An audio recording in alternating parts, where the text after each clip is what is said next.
தருமபுரி மாவட்டம் மாட்லாம்பட்டி பகுதியில் நடைபெற்ற கல் விடுதலை மாநாட்டில் 4 மாத பச்சிளம் குழந்தைக்கு கல்லை ஊட்டி கோஷம் எழுப்பினர். இது பற்றிய கூடுதல் தகவல்களை செய்தியாளர் ஆனந்த் வழங்கிட கேட்கலாம். ஆனந்த் வணக்கம். தற்போது அப்பகுதி வாசிகள் என்னென்ன கோரிக்கைகளை வலியுறுத்தி இந்த 4 மாத குழந்தைக்கு கல் ஊட்டி போராட்டம் ஏற்படுத்தி வருகிறார்கள்? விவரங்கள் என்ன? வணக்கம். அதாவது தருமபுரி மாவட்டம் காரிமங்கலம் அடுத்த மாட்லாம்பட்டி பகுதியில் தமிழ்நாடு பனையேறும் தொழிலாளர்கள் பாதுகாப்பு இயக்கம் மற்றும் தமிழ்நாடுகள் கல் இயக்கத்தின் தலைவர் நல்லசாமி தலைமையில் கல் இறக்கி சந்தைப்படுத்துதல் மற்றும் உரிமை மீட்பு அறப்போராட்டமானது கல் விடுதலை மாநாடு எனும் பெயரில் இன்று இப்பகுதியில் நடைபெற்றது.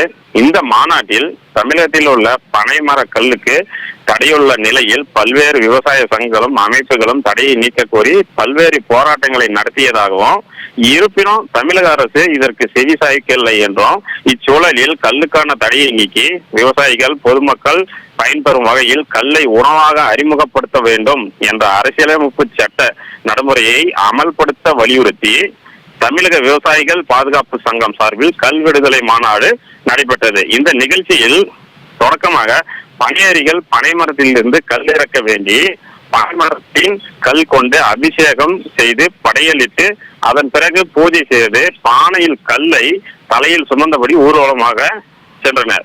இதனைத் தொடர்ந்து கல் நன்மை விளைவிக்கும் விதமாக இந்நிகழ்ச்சிக்கு வந்திருந்த 4 மாத பச்சிளம் குழந்தைக்கு இது உணவுதான் என்று கூறி எங்கள் உரிமை என்று கோஷமிட்டனர். பின்பு இந்த மாநாட்டில் கலந்து கொண்ட குழந்தைகள் மற்றும் பெண்கள் என பொதுமக்கள் என அனைவருக்கும் இந்த கல்லானது வழங்கப்பட்டது.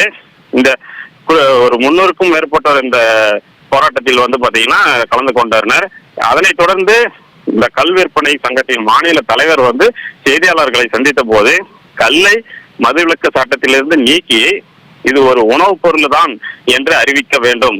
ஒட்டுமொத்த உலகமும் இந்த பனங்கல்லை உணவு என்று கூறி வரும் நிலையில் சில அரசியல் கட்சி தலைவர்கள் மட்டும் இதை போதை பொருள் என்று கூறி வருகின்றனர்.